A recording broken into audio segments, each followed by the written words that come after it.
Sigi district khudimakta leibiriba agi ima isa si maru wapamsing koigi manipur kaiba pamdaba manipur thugain daba manipur santi pamba khudimmakna thokpiratuna hayeng horen ahingdagi chathagadoriba panasima pung phananaba koi angama mating pangbiu haibasima koigi lukta drada ma koigi most lekanda koigi masigi press and electronics media gi kuthangda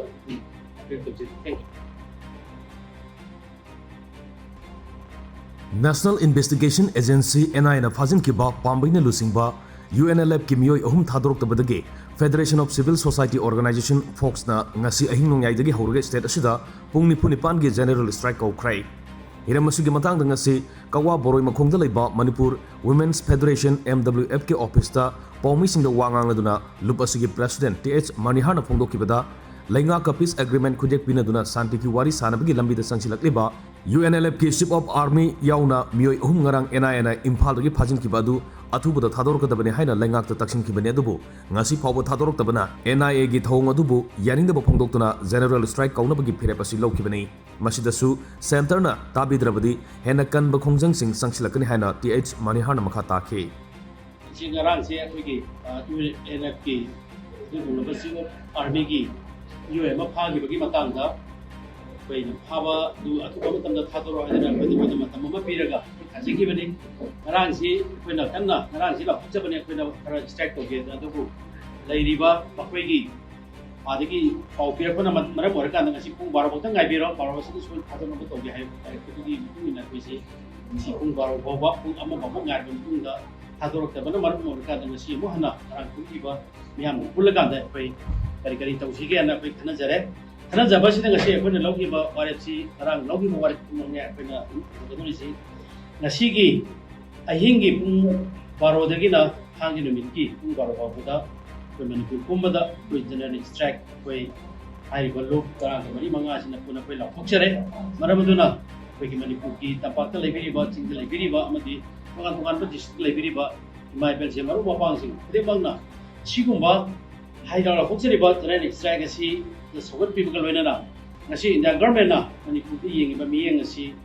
Koi, Yang and the Nabaki the Magda, Akway Apuma Pangan Salet, in the reserve of Muma, with Punjariba, with Taraga, Pushiki Magetegi, Amjari, Maramaduna,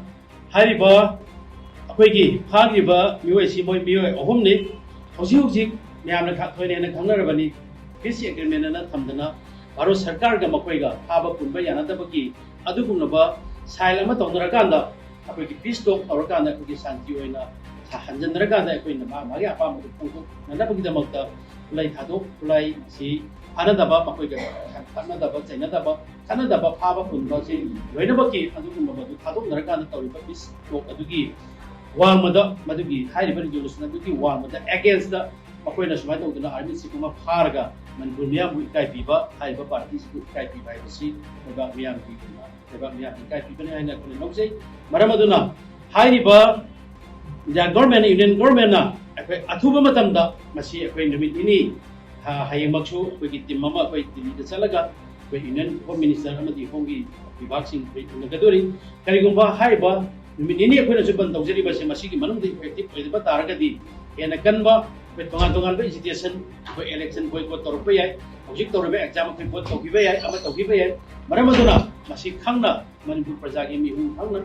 khangna masih Manipur government as well as aduga India government masih hukam tamda masih without any condition da thadorak-tabani haibase Manipur gi mil sinjaraga hariba ku gi taraga ma ku isna koi India government da mati Manipur government da adu tokjari loinana hariba haba sida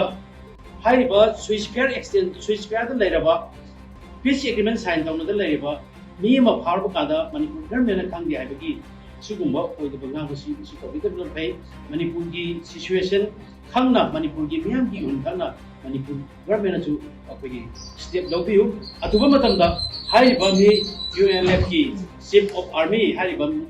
Kamin River Homse, Atubamatanda, Hado Nabagina, the President Vivakanda, not only a quick Natana, Manipur, government that gives you a kind of President Vivu Hakasima, Amjagate Karigumba, Hariba, where Lauseri Bajatabi, the Taragati, Manipur. Koigi tongan pa rajniti dol sing lana tongan pa lakata ba election sing chu boycott tawrtuna Manipur si kangkhong chaiba leba mo be ya aduna santi uhenje haiba taragadi Manipur government na bire lengang na su initiative lawbiu aduga bharo lengang na su masi gyan ta bi haiba wafamse koi thamjari aduna leba sigi district kudi makta lebiriba agi ima isa si maru wafamsi koi Manipur kai ba bam daba Manipur tugan daba Manipur santi pamba kudi makna thokpira tuna hayang horen ahing dagi chatha gadori ba panasi makung phana na ba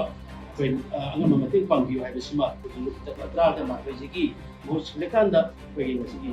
press and electronics media ki kuthang da appeal to